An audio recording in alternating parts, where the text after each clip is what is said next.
আমাদের দেশে লক্ষ লক্ষ ছেলেমেয়েরা বেকার হয়ে গেছে, বিদেশি বিনিয়োগ বন্ধ হয়ে গেছে।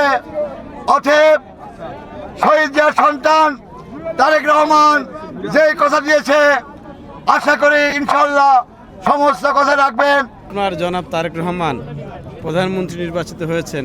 আপনি তো একজন মুরব্বী মানুষ, সিনিয়র মানুষ। আপনার এই যে জনাব তারেক রহমান দীর্ঘ লড়াই সংগ্রাম শেষে আজ যে প্রধানমন্ত্রীর দায়িত্ব নিচ্ছেন, শপথ হচ্ছে, আপনার কেমন লাগতেছে? আমার কাছে তথা সারা বাংলাদেশের মানুষে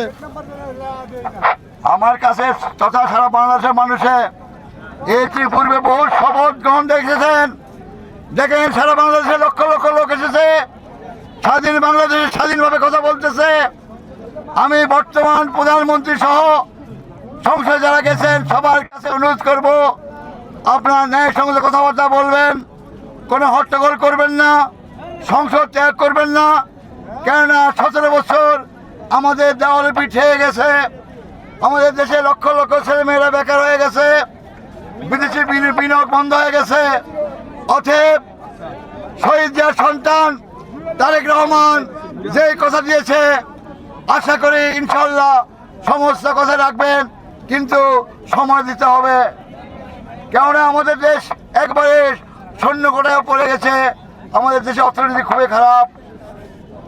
এই জন্যে আমরা ধর্ম নির্বিশেষে সব কিছু ভুলে দিয়ে আমরা এই দেশটা কাঁধে কাঁধ মিলে করি ভাই। কেননা আপনাদের লোক, জামাত ভাইদের বলতেছি, আরো লোকের বলতেছি, আপনাদের লোক সংসদে গিয়েছে, সেখানে ভালো মন্দ তাদের মাধ্যমে জানতে পারবেন। আপনারা বিক্ষোভ মিছিলে ডাক দিয়েছেন ভাইরা আমার। আমি এই জন্যে সুদূর বগুড়ার থেকে চলে এসেছি। আমি গত 9 তারিখ 27, 28, 9 আসন 17 আসনে ক্যাম্পাস করে এই পোশাক পিন্ধেই আমি বগুড়া চলে গিয়েছি। আমার শরীর খারাপ ছিল। আমি এই কথা শুনে আর বর্তমান প্রধানমন্ত্রী সহ আরও যারা মন্ত্রী শপথ গ্রহণ করেছেন, আপনাদের উদ্দেশ্যে বলতে চাই, আপনাকে চুমচা সব বন্ধ করে দেন, ঠিক চাঁদাবাজি বন্ধ করে দেন, ন্যায় নীতিভাবে চলেন। ইনশাল্লাহ এই দেশের লোক আপনাদেরকে ভালোবাসবে।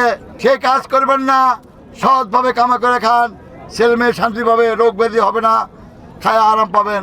আমার নাম শাহজাহান আলী খন্দকার, আমার পজিশন নাম বিএটিসি মার্কেট, কপির মিশনারি বিএটিসি মার্কেট, বগুড়া থেকে মিশেছি। আমি শহীদ জিয়াকে ভালোবাসি এবং তার সন্তানকে শুভেচ্ছা জানানোর জন্যে যার দীর্ঘায়ু কামনা করে। আসসালামু আলাইকুম।